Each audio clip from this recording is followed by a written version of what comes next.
Assalamualaikum warahmatullahi wabarakatuh.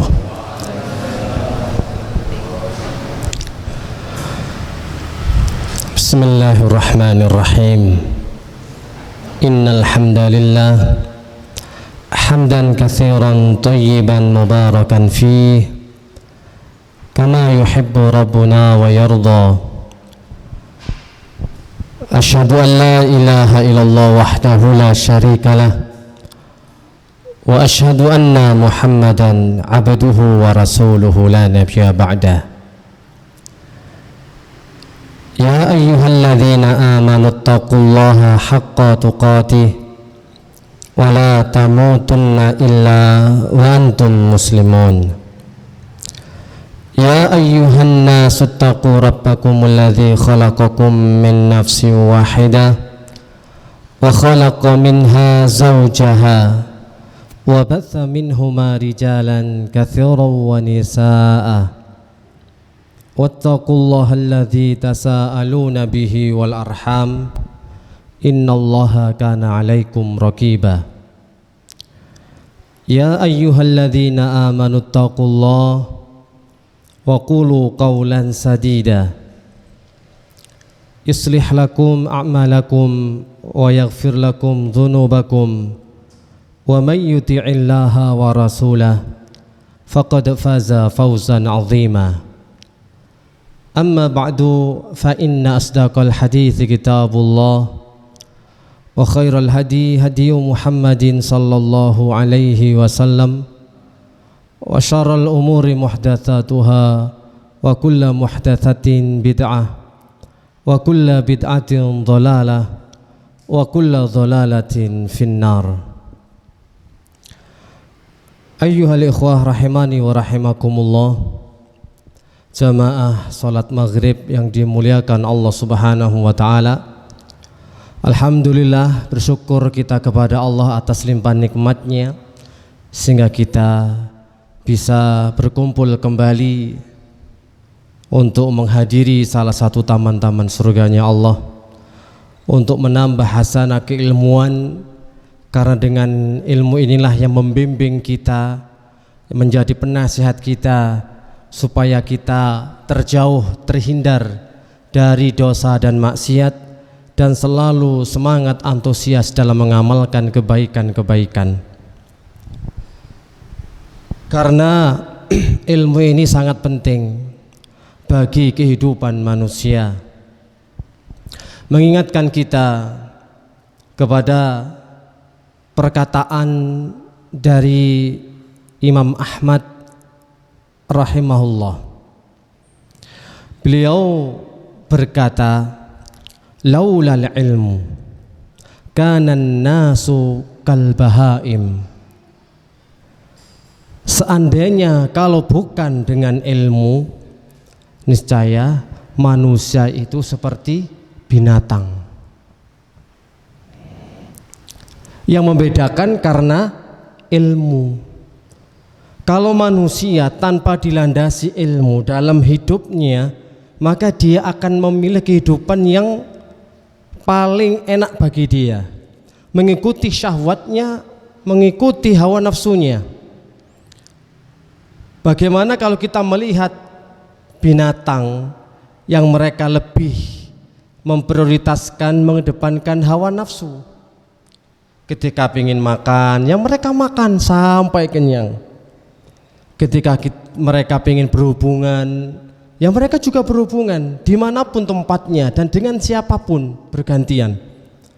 Ya contoh misalkan seperti kucing, kan nggak mungkin kehidupan kucing itu tertata, berilmu, tahu mana yang mahram dan bukan mahram, ya, mana yang ahwat dan bukan, kan nggak ngerti. Binatang itu nggak paham tentang aturan-aturan, makanya mereka nggak diberikan taklif, beban ibadah.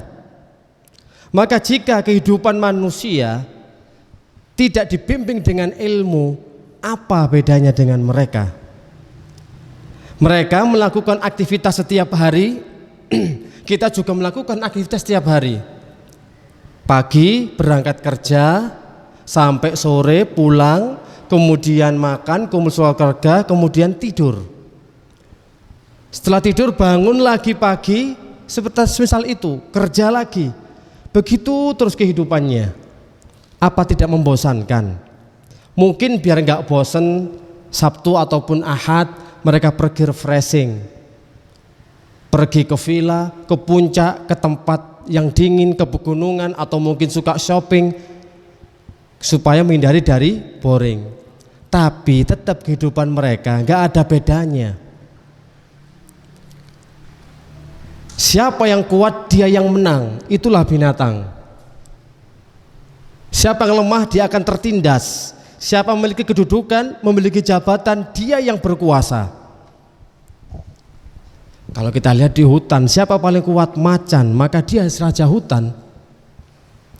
Dan kehidupan manusia bukan seperti itu. Bukan siapa yang kuat dia semena-mena, dia bisa berbuat zalim, dia bisa berbuat sesuka hati. Tidak, jamaah sekalian yang dirahmati Allah Subhanahu wa taala. Ini memang sangat dalam apa yang dikatakan oleh Imam Ahmad rahimahullah. Kalaulah bukan dengan ilmu, manusia itu tingkah lakunya, kehidupannya tidak ada bedanya dengan binatang ternak atau binatang yang mereka tidak ada aturan, yang mereka mengedepankan hawa nafsunya.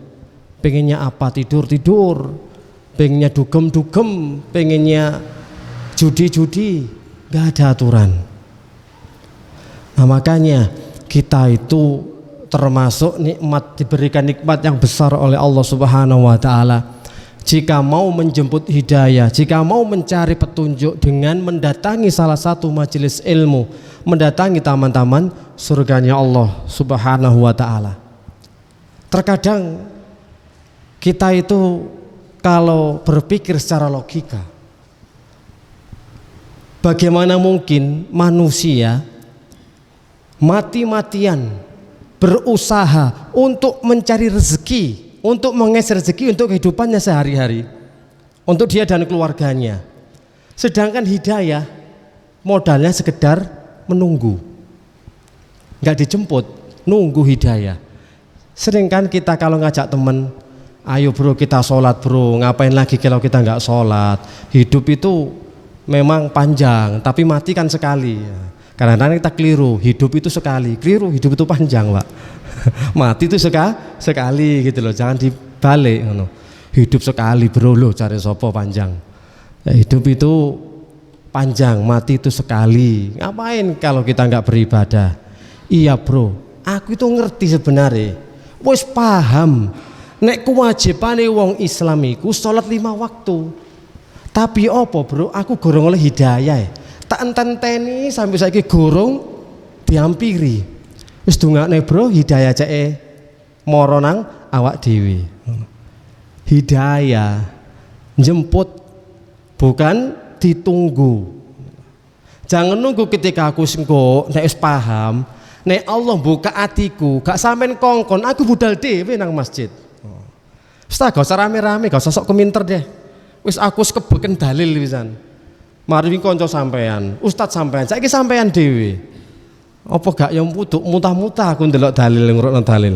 Wis tala, engko aku dibuka atiku, dapat petunjuk, dapat hidayah. Ojo sampean kongkon, aku budal dhewe ngrungokno pengajian ngarep dhewe wis tala. Ini sore meja pas. Ngono lho, Pak. Ini kan banyak orang yang punya statement seperti itu, bahwa hidayah itu ditunggu.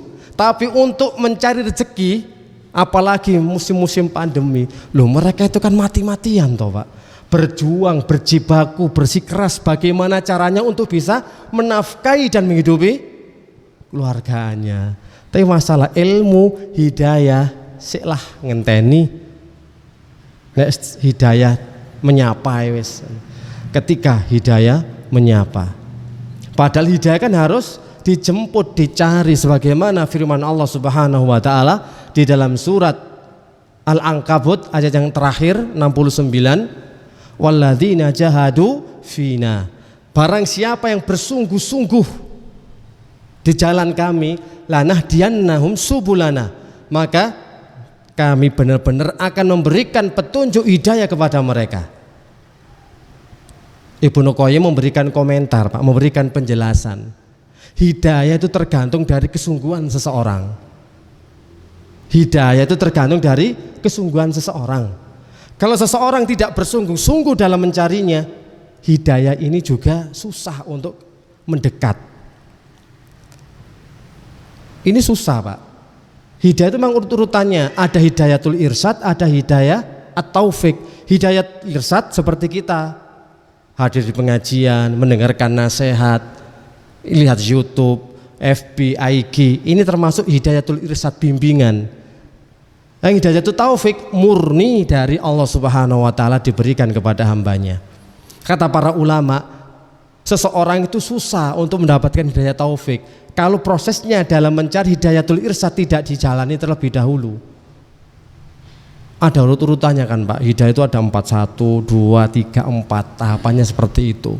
Hidayah taufik termasuk tahapan ketiga. Hidayatul irsyad tahapan kedua. Hidayatul ammah tahapan yang pertama. Jadi ini harus dilalui dulu. Tahapan pertama dilalui, tahapan kedua dilewati, baru dia akan mendapatkan tahapan ketiga.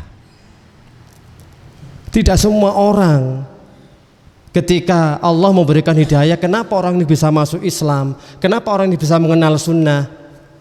Karena memang hatinya sudah layak untuk diberikan petunjuk oleh Allah. Walaupun dia belum mengenal sunnah, belum beribadah, tapi dasar atine ku sapi, Pak. Dasar atine wong-wong iku. Aten-atenane ku yo gak muring-muringan, yo sabar, yo pemaaf, yo gampangan, gak ngeyelan, yo gak dengkal, yo gak cengkal. Nek dasare wong ku dengkal, cengkal, atos, ngotot, ngeyel, wangel hidayah mlebu, Pak. Makane wong mukmin gak ono sing ngeyelan asline, Pak. Sami'na wa ata'na. Manjenengan nek ngeyelan engko koyok dadi Bani Israil. Bani Israil ku ngeyel ae. Dikongkon beleh sapi karo Nabi Musa ya sik ngeyel. Sapi sing lanang ta wedok ngono lho. Sing wernane apa? Putih, apa ireng mulus, apa ta kuning, apa sing belang telon ngono lho. Ngeyel dhisik. Ya akhirnya petunjuk itu susah.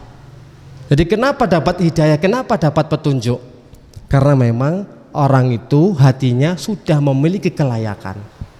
Dan Allah Maha Bijaksana menempatkan hidayah itu memang kepada orang yang dikehendaki, tapi tidak semena-mena.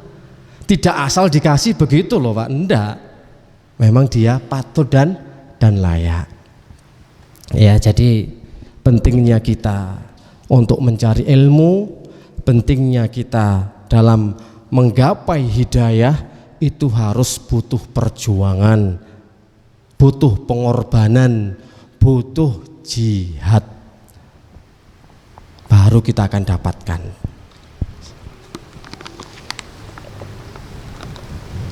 Bagaimana kalau cari uang, cari pekerjaan, cari rezeki aja sudah mati-matian kok, Pak, sampai rela untuk mengorbankan segalanya, pergi ke Jakarta nggak pulang-pulang, jadi pengamen, jadi kuda lumping, jualan es, jualan apa, demi apa? Anak, istri dan keluarga.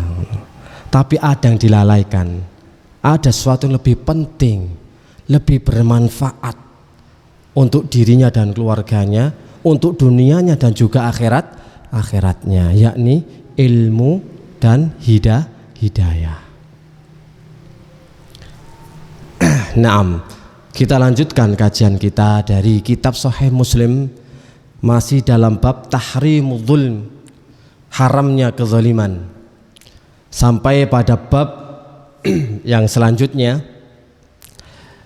Babnya adalah unsur akhaka zaliman au mazluman. Bab tolonglah saudaramu yang terzalimi, yang zalim ataupun yang terzalimi, yang berbuat zalim dan yang terzalimi. Kita bacakan hadisnya. Hadis dari sahabat Jabir bin Abdullah. Qal iktatala ghulamani. Ada dua orang pemuda yang saling bertikai. saling bertengkar, mau tukaran nih Pak. Gulamun minal muhajirin wa gulamun minal ansor. Satu pemuda dari orang muhajirin dan satunya pemuda ini dari orang-orang ansor. Fanada al muhajiru awil muhajiruna. Pemuda dari muhajirin ini menyeru kepada teman-teman dan kawan-kawannya dari orang muhajirin. Ya lal muhajirin, wahai orang-orang muhajirin, berilah pembelaan kepadaku, belon aku. Wanadal ansor, ya lal ansor, pemuda dari ansor juga sama, menyeru kepada orang-orang ansor untuk memberikan pembelaan kepada dirinya. Jadi sama-sama mencari teman, mencari kawan supaya membela dirinya. Fakharaja Rasulullah sallallahu alaihi wasallam. Di dalam rumah hal itu terdengar di telinga Rasulullah alaihi salatu wasallam. Beliau pun kemudian keluar dan berkata, "Mahadza? Apa-apaan ini? Ini ada apa? Wahadza dakwah ahli jahiliyah." Ini adalah panggilan seruan-seruan jahiliyah. Qalu, maka sahabat yang lainnya, la, tidak wahai Rasulullah, tidak ada apa-apa, tidak seperti itu kami sebenarnya. Illa ana ghulamaini iktatala, melainkan ini loh, ada dua orang pemuda lagi bertengkar, lagi berselisih ini. Nah, apa bentuk perselisihannya? Fakasa'a ahaduma al-akhor, salah satu di antara keduanya yakni memukul kaki atau pantatnya. Sebenarnya ini guyonan aja awalnya, tapi guyone nemeni gak tepak, gak pas. Ya jarene wong saiki ku ngepreng Pak. Pengen ngepreng tapi dadine tukaran tenanan gitu loh. Hati-hati. Makanya prank itu kan ya nggak boleh gitu loh ya. Jadi di riwayat yang lain, pemuda dari muhajirin ini memukul, entah menendang pantat atau kakinya, duk gitu loh Pak. Yes, koyok ditendang jejak pantatnya, satunya gelimpang, gak terima Pak. Akhirnya, woi orang muhajirin belon aku, sing wong ansor, woi wong ansor belon aku. Rasulullah krungu, ono opo to iki, ono opo? Iki cara pojok kampunge Pak iki Pak. Cara Jawane ono opo to? Iki mun seruan jahiliyah ora oleh ngono. Ndak, Rasulullah dijelaskan ini loh, ada pemuda muhajirin nendang ansor atau mukul salah satu pemuda dari ansor ngono loh. Nah, qala fala ba'sa. Oh, seperti itu kah? Oleh karena itu wal yansur rajulu akhahu dzaliman. Maka hendaknya seseorang itu menolong saudaranya yang berbuat zalim. Au madluman, atau menolong saudaranya yang terzalimi. In kana zaliman, apabila saudaramu itu berbuat zalim, falyanhahu, cegah supaya dia tidak melakukan kezaliman. Fa innahu lahu nasrun, maka hal itu sama saja menolong dirinya. Wa in kana matluman falyansurhu, apabila dia itu terzalimi ya tetap bantulah dia. Hadis riwayat Muslim. Wa fi riwayatin ukhra, di dalam riwayat yang lain diriwayatkan oleh Imam Bukhari, hadisnya yang sering kita dengarkan, unsur akhaka zaliman au madluman, tolonglah saudaramu yang berbuat zalim ataupun yang terzalimi. Terus para sahabat bertanya, kaif ya Rasulullah, bagaimana cara membantunya? Kalau orang yang terzalimi kita faham, ma'ruf, masyhur, tapi ini orang yang zalim kok malah ditolong, dibantu. Ya samalah pahamnya sahabat ketika itu, yang namanya menolong orang yang terzalimi kan sudah jelas kita bantu. Tapi orang zalim kok malah dibantu. Misal kalau ada seseorang memukul orang lain, masa kita bantu juga? Koyok tawuran gilaan. Tawuran kan gitu toh Pak, nggak peduli bolone sopo sing bener sopo sing salah. Pokoknya teman kita mukul, kita ikut mukul. Nah itu tawuran zaman-zaman era 90-an kan seperti itu Pak. Ada orkes dangdutan gitu, sudah mulai encim-enciman Pak, dendam-dendaman. Oh anak mana seduri, anak mana randu bangu, anak mana dompol, tawuran Pak biyen Pak. Kalau nggak ada lawan, nah orang seduri ini biasanya golek lawan dewe sak koncone dewe. Seduri kidul, musduri lor, ngono Pak. Ceritane ngono lah Pak biyen iki. Ini ya termasuk seruan-seruan yang salah ya. Modelnya mirip seperti ini. Jadi unsur ahoka zaliman au madluman, modelnya ya ketika ada saudaramu yang mau berbuat zalim, cegah dia. Mau mukul, larang dia. Mas bro, jangan mukul, itu nggak boleh. Apalagi memukul wajah. Naha Rasulullah SAW an dzarbil wajh. Karena Rasulullah telah melarang orang yang memukul wajah. Ingat ya, nggak boleh wajah dipukul, haram hukumnya. Kok antum mau mukul saudara antum? Haram loh itu, dosa itu. Kadang-kadang kalau nggak mukul di mukanya itu nggak lega Mas. Kalau cuma mukul kakinya, tangannya ya nggak lega. Tapi kalau sudah mukul wajahnya sampai bonyok, itu ada kepuasan tersendiri. Memang kan seperti itu Pak. Berdarah, mimisen, motone abuh, tambah kebanggaan Pak. Benjut kabeh. Padahal itu larangan kabeh Pak. Semua dilarang. Lah kalau mukul wajah aja dilarang, tawuran apa maneh tambah dilarang. Dan dalam riwayat yang lain Pak, ini agak sedikit panjang ya, setelahnya, hadis setelahnya ya hampir sama dari Jabir bin Abdillah, yaqulun kunna ma'an nabiyyi sallallahu alaihi wasallam fi ghazatin. Kami dulu pernah bersama Rasulullah dalam suatu peperangan ya. Fakasa'a rajulun minal muhajirin wa rajulun minal ansar. Ada dua orang pemuda, satu dari muhajirin dan dari ansor. Ini mereka saling mendorong ya, menyertai sahabat lagi menyertai peperangan. Ada dua orang sahabat ternyata dari muhajirin dan ansor, saling dorong mendorong atau saling memukul. Maka satunya menyuruh, satunya juga menyuruh, podong golek boloi. Maka disitulah ketika orang muhajirin menyeru kepada saudara-saudaranya, wahai orang muhajirin, kemarilah bantu aku. Yang orang ansor, kalian semua saudara-saudaraku kesinilah bantu juga aku. Hampir seperti itu.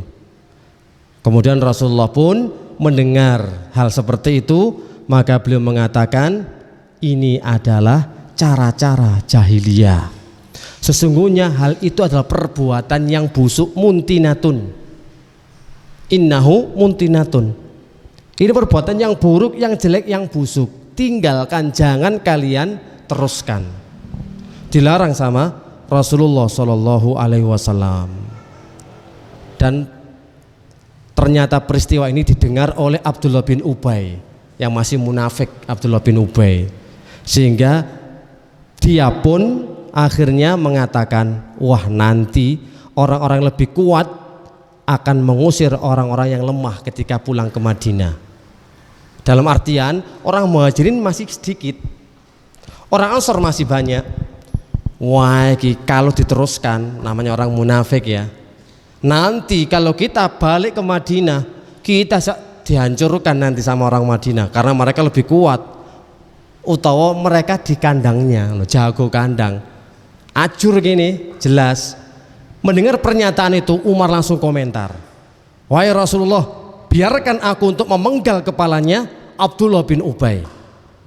Kemudian dilarang, dicegah sama Rasulullah, jangan Umar, supaya tidak ada prasangkaan, tidak ada anggapan bahwa Muhammad telah membunuh temannya sendiri. Biarkan wes. Gitu loh Pak. Biasa orang munafik manas-manasi ya. Wah kalau seperti ini kita di Madinah diusir ini, mentang-mentang mereka kan jago kandang. Berawal dari perseteruan tersebut. Maka di sini para ulama memberikan penjelasan.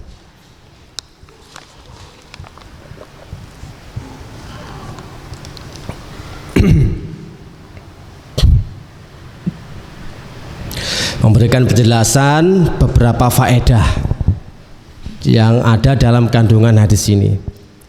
Yang pertama, zammut ta'assubi li ahadin bil batil. Tercelanya sifat ta'assub.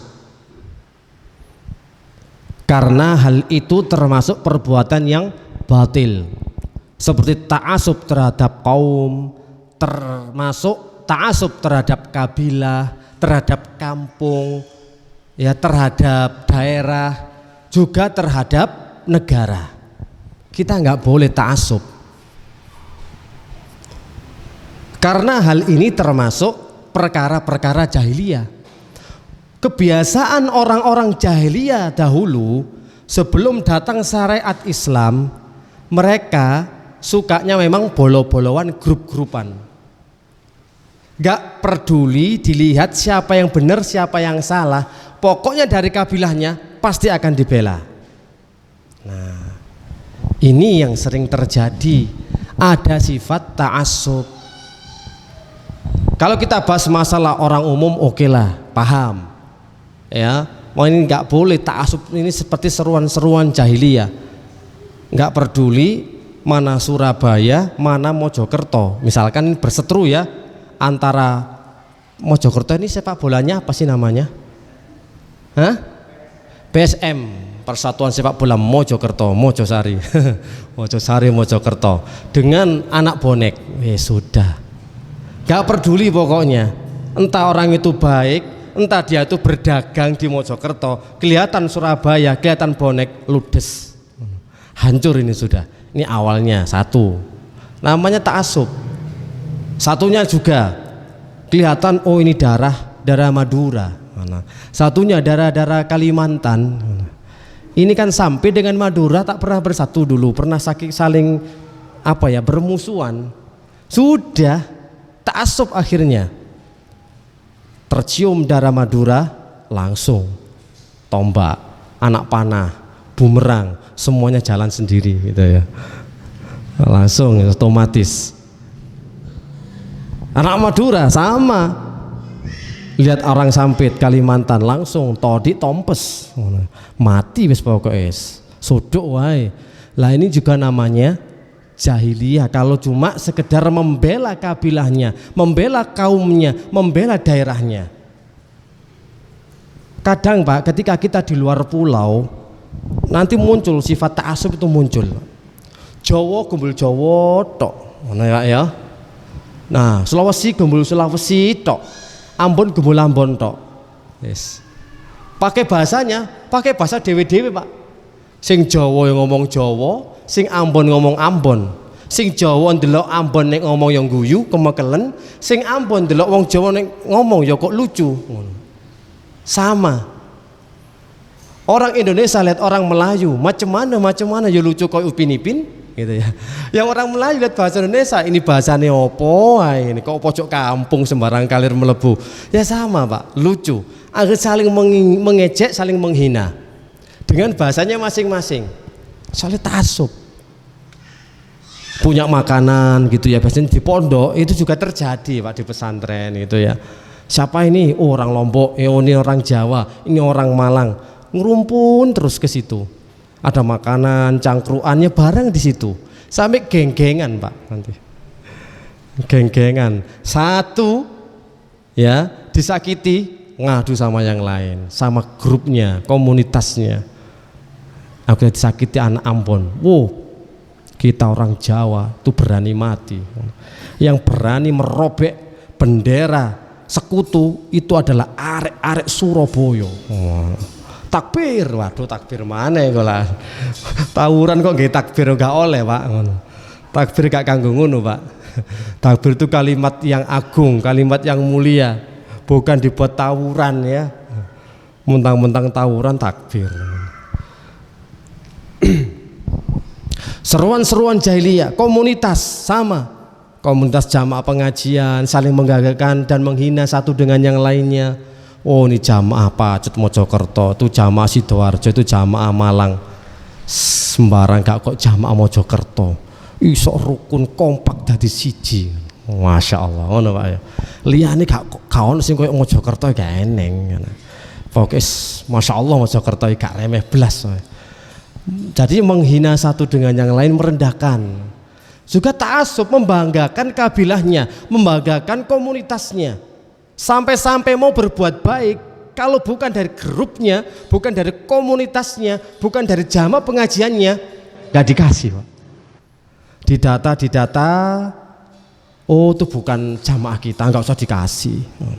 Oh itu bukan, nggak ada Islam seperti itu, nggak ada. Kalau bukan bolone nggak dikasih.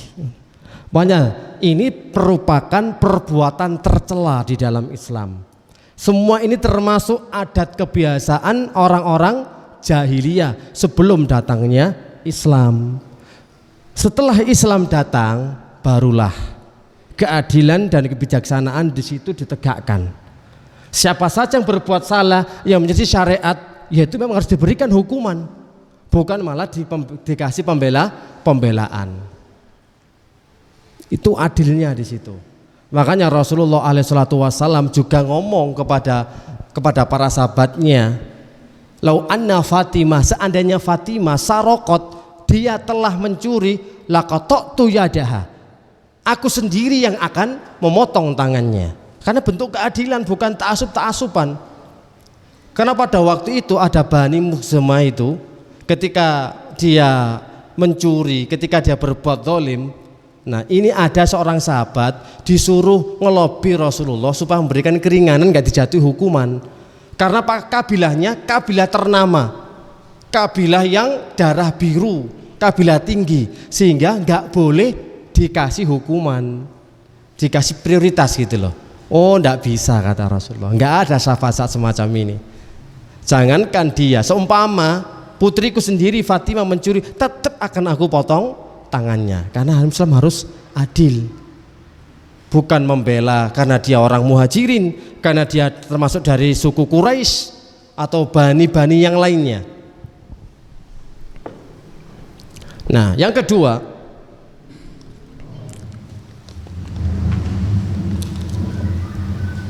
sa'nul mu'min ayyakifa ma'al haq. Namanya orang mukmin itu, dia itu berada di atas kebenaran. Berada di atas kebenaran. Wa ayyansura al-madlum, dan orang mukmin akan menolong kepada orang-orang yang terzalimi. Bi raf'i dzulmi anhum. Wa ansuru dzalim, dan juga akan menolong orang zalim dengan mencegah dirinya. La yufarriqu baina dzalika baina min kana min qaumihi aw min ghairihim. Enggak peduli apakah itu termasuk dari kaumnya, kabilahnya, sukunya atau daerahnya atau bangsanya atau bukan. Mereka tidak mempedulikan orang mukmin itu. Yang penting siapa yang benar, dia yang akan bela. Siapa terzalimi, itu yang akan diberikan haknya. Jadi memberikan haknya kepada orang yang memang berhak mendapatkan hak tersebut, entah itu teman sendiri atau teman ngaji sendiri. Jangan ta'assub, jangan nanti antum ketika membela orang lain, ente ini gimana? Nanti kan teman ngaji antum kemana-mana, ke Pacet, ke Mojosari, ke Mojokerto, kemana-mana. Kok ketika ada perselisihan malah bela orang itu? Gimana sih ente, konco apa musuh sih? Lah ini yang bikin repot ini Pak Ruwet ini. Ini bro, duduk konco duduk musuh. Ini sing bener iku sampean niku salah, nyerempet dhisik. Ya belanono aku tetep ya apa-apa koncomu kok ngono. Wis apa-apa tetep koncomu belanono bro ngono. Lah aku diantem kowe menang, lah kowe salah kita belani ngene. Ya melok nawur, menang kene wong loro ngono. Bukan masalah menang dan kalahnya, ini masalah salah dan benernya. Nanti gimana ketika diminta pertanggungjawaban di hadapan Allah Subhanahu wa taala. Oh, kita salah kok, tetap ngeyel. Jadi orang mukmin enggak peduli, Pak. Siapapun yang benar ya akan dibela. Perselisihan juga ketika anak. Kadang-kadang orang tua ki ngene, Pak. Gak peduli ketika anak iku bertengkar dengan anak tetangga, anak yang lainnya, nangis mulai gak terima, kabeh dicelatu, kabeh dilabrak, ngono lho. Anakmu iku didiken. Ndek anak gak diaturan, anak lu nangis iki ya apa sedina ping 3. Kalah mangan. Nangis dina ping 3. Dikene anakmu iku mau siji-siji Pak dilabrak. Gak ngerti permasalahane. Namanya anak kecil, ya mesti biasa kan, tukaran, gegeran, mari balik maneh ngono. Itu hal yang wajar dan lumrah. Tapi kita kan gak peduli, wis pokoknya nek anakku yo tak belani. Nek dulurku yo tak belo. Guru mesti Pak dulur sampean niku bener. Nek pancen salah, sing dibelo yo sing bener ngono. Anak nek salah, yo gak usah dibelani, cek gak kemungguh kata orang Jawa. Nek kemungguh tambah apa ki yo? Ya tambah mentang-mentang gitu loh ya. Karena apa? Saya punya pembela kok bapak saya punya pembela kon ibu saya. Nanti kalau saya nangis, saya kalah, nah, orang tua tak suruh ngelabrak. Akhirnya apa? Tambah melete kata orang sini, melete mayak tambahan. Karena apa? Ada pembelanya Pak. Sama. Jadi ketika orang tua gak boleh juga terlalu membela anaknya. Dilihat dulu bagaimana permasalahannya. Ya. Banyak racemnya. Kemudian faedah yang ketiga, al-hassu ala ta'awuni bainal muslimin. Dianjurkan, ada anjuran ya, untuk apa namanya, saling ta'awun di antara kaum muslimin. Harus ta'awun Pak. Ta'awun ini bukan hanya masalah kebaikan. Ketika ada suatu kemungkaran, ada suatu kezaliman, kita juga diperintahkan untuk memberikan pertolongan. Pokoknya orang muslim, orang mukmin itu intinya harus memiliki jiwa penolong. Berarti seperti apa? Seperti superhero Pak. Jiwa penolong ya koyok Batman, Superman, kalau tokoh-tokoh anak kecil itu loh ya. Itu kan sebagai figur gitu loh ya. Supaya anak kecil itu kan daya imajinasinya tinggi, termotivasi. Oh saya pengen seperti Superman.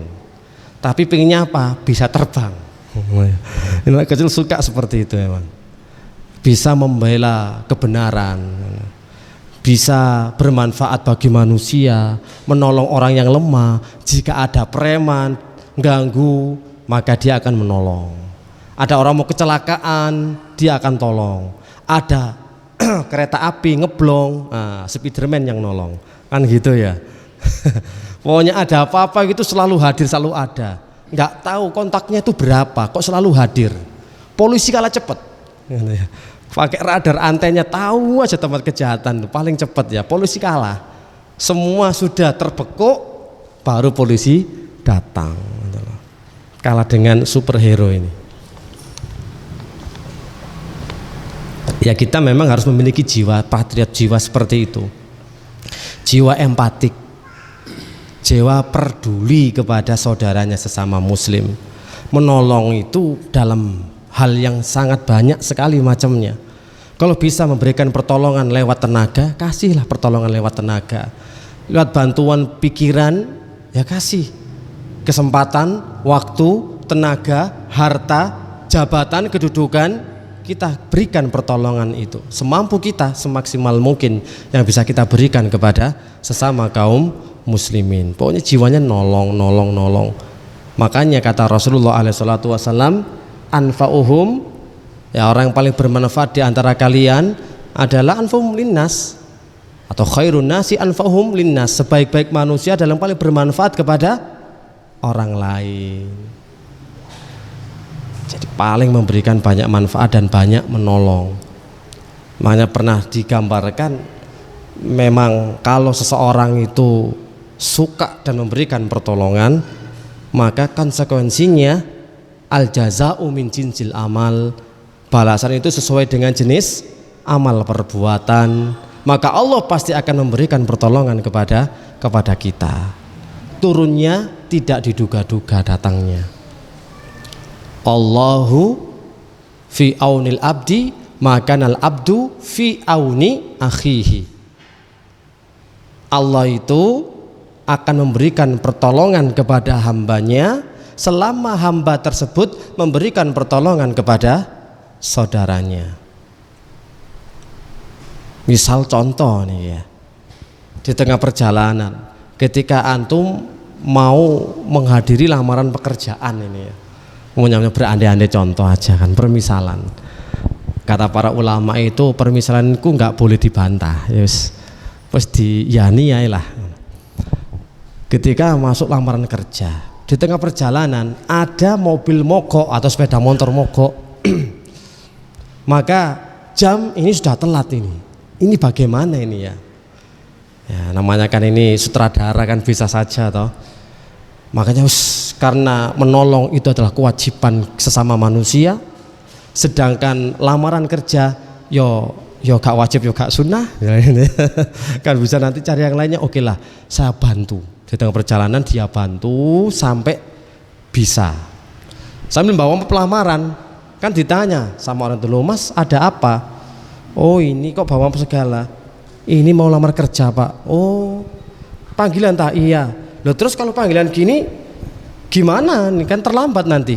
Oh nggak apa-apa Pak, bisa cari yang lainnya, yang penting kan bisa menolong Bapak gitu. Oh ya sudah. Ternyata ditandani, diperbaiki hidup.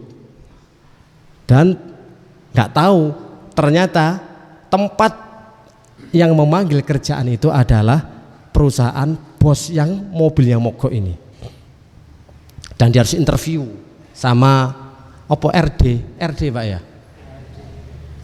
Oh HRD ya, HRD ini RD lah piye ini. HRD dipanggil HRD. Kamu telat. Kamu nggak boleh masuk kerja. Masih pertama untuk memasuki lamaran aja muni interview kamu nggak bisa, sudah kamu nggak diterima. Nggak diterima. Bosnya ini kan nggak tahu, maksudnya di HRD nggak tahu. Padahal bosnya ini habis ditolong.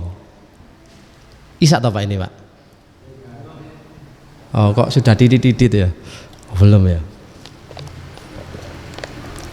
Nah singkat ceritanya Pak, maka walaupun sudah ditolak sama HRD, lah dia pun pergi ke parkiran, ternyata bosnya ada di situ, sudah kamu diterima kerja di sini. Loh kok bisa Pak? Saya yang direktur dari perusahaan ini. Masya Allah. Nah, kan berandai-andai kan enak tau Pak. Ya karena apa? Karena menolong tadi gitu loh Pak. Pasti Allah akan menolong meskipun HRD menolak, ya nggak diterima pekerjaan, tapi ada jabatan lebih tinggi direktur atau presiden direktur yang sudah siap menerima tanpa interview. Lo pas lagi interview, gak usah interview-interviewan. Aku tahu kamu orangnya baik, suka menolong, perhatian, empati kepada sesama, sampai kamu berani mengorbankan lamaranmu demi untuk menolong orang lain. Maka ini adalah balasannya. Masya Allah, kan gitu. Contoh kecilnya seperti itu loh Pak. Supaya apa? Jenengan termotivasi. Oh iya, engkau aku nolong wong, akhir kerjaku enak. Soalnya onok bos kemudian memberikan tawaran pekerjaan.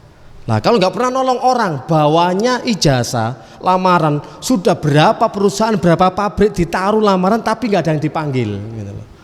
Lah kita nggak niat, satu misalkan nggak niat, ya wis lah gesarat wae lah, karena di rumah ibu yang ngeroweng, bojo yang ngeroweng tak nggih lamaran.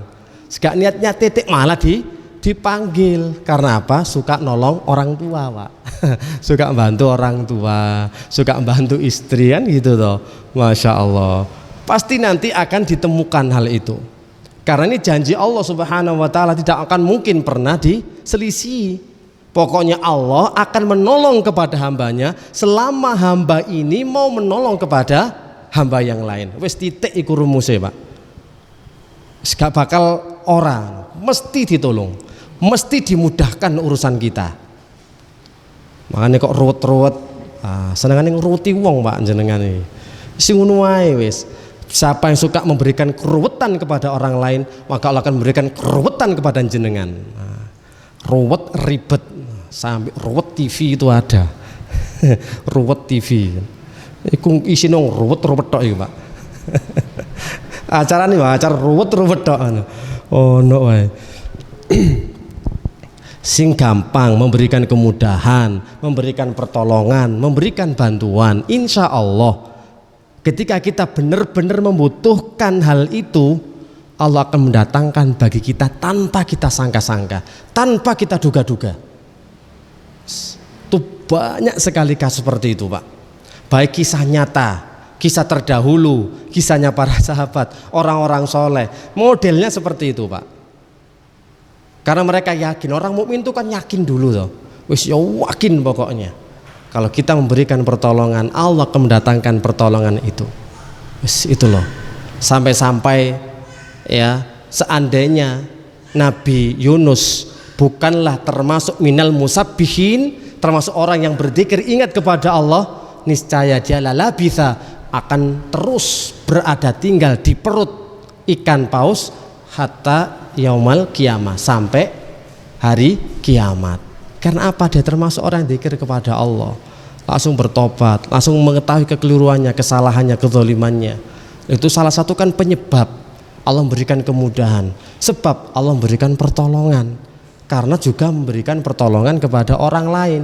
Sebagaimana orang yang berada di goa, ada 3 orang tertutup batu besar di goa. Satunya apa? Berbuat baik sama orang tuanya, ya toh. Yang satunya menolong berbuat baik kepada pegawainya. Pegawainya itu loh belum dikasih gaji, gajinya itu dikembangbiakkan, ya toh. Karena apa? Kebaikan, nolong gitu loh. Ini kan bawahan dia, karyawan dia, malah dikasih sapi, dikasih kambing yang sampai selapangan gitu loh banyaknya. Ojo-ojo sampean guyon toh, Pak. Ora, ini semua hartamu, milikmu, diambil semua. Ya Allah, jika itu memang termasuk amal soleh, bukakan batu itu dari pintu goa ini. Ya bergeser. Allah langsung berikan pertolongan secara kontan gitu. Kontan saat ketika kita membutuhkan. Bisa. 19:07. Lanjut. Sekalian, bahwa nanti sudah gitu aja.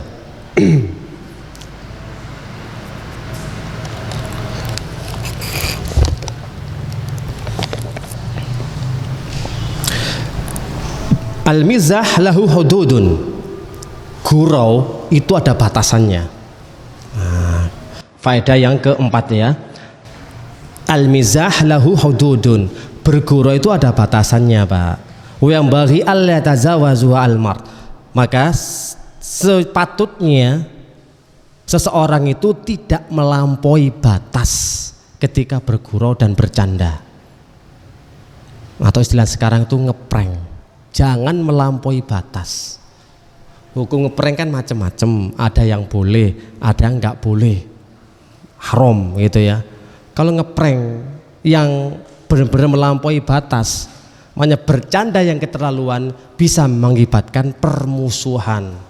Nggak terima, gojlok-gojlokan, kerecek-kerecekan, ngerecek gak enak, pawait, panas kuping, ati cekot, darah munggah langsung kumat gitu toh. Tawuran gasaan sak kancane dhewe gara-gara apa? Guyon gojlok-gojlokan. Sering gojlok-gojlokan pas cangkruan di warung kopi, mules nggo celurit. Gara-gara apa? Nggak trimo digojlok. Jarene aku gak payu. Gorong ro yo ben mantanku pas aku dadi playboy. Gak trimo, Pak, ngono. Saiki wis tobat ya, diwara. Awakmu gak payu-payu, gak rabi-rabi ngenteni opo to? Awak iki wis rabi ping 3, sakmu sik durung rabi.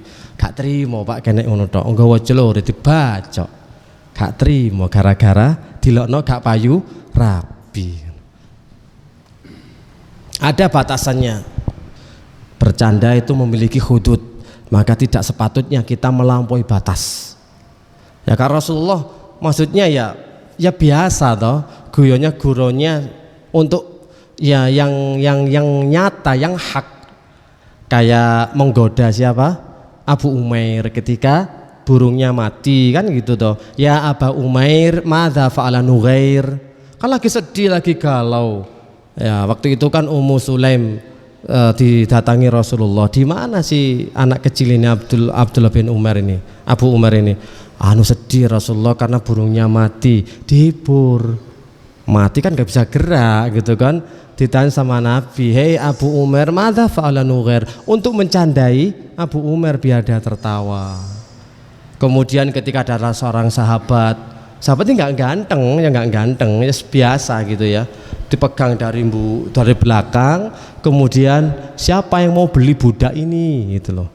Wah itu kan sedikit ngeprank toh, langsung Nabi toh, siapa Nabi yang mau beli saya? Loh kamu itu kan Abdun kan budak, namanya hamba saya, kamu tuh mahal harganya di sisi Allah Subhanahu wa Ta'ala kan gitu loh. Nah kemudian ya bahasanya sih kan prank. Ketika ada seorang perempuan sudah tua minta dimasukkan surga, nang surga kana wong tua mbah, ngono nangis lah ngono ya. Tapi kan yang hak, yang nyata gitu loh. Memang di sana nanti mudah semua gitu loh. Gitu. Modelnya seperti itu. Kalau bercanda guronya, kalau ada batasannya no problem. Tapi yang sekarang itu modelnya kan beda. Tidur gitu ya, dikasih garam sampai klak gitu kan, yo muah tangi piye kan. Ya Allah, macam-macam ngeprengnya sekarang itu melampaui batas.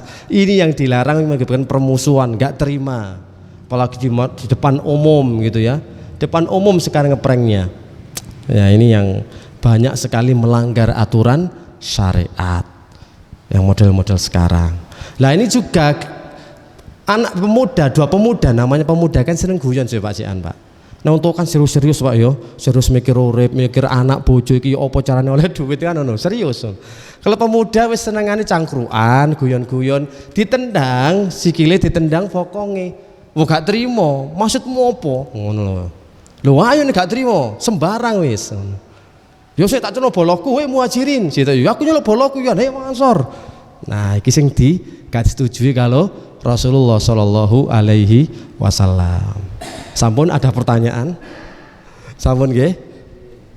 Ya insya Allah nek mboten pertanyaan ya kita cukupkan, semoga bisa bermanfaat dan kita hindari masalah-masalah ta'assub terhadap kabilah, terhadap daerah, terhadap negara. Siapa kita? Indonesia. Lah itu tapi nek moye bal-balan gak terima musuh Malaysia ngono. Mau ngusun di kok mau wakil iki tembek wong Malaysia. Wes gaprak santapan di Malaysia itu. Kayak biyen kok besok menang Indonesia iki. Kapan ada juara AFF nomor 1 gak tahu. Wes ngono lho Pak.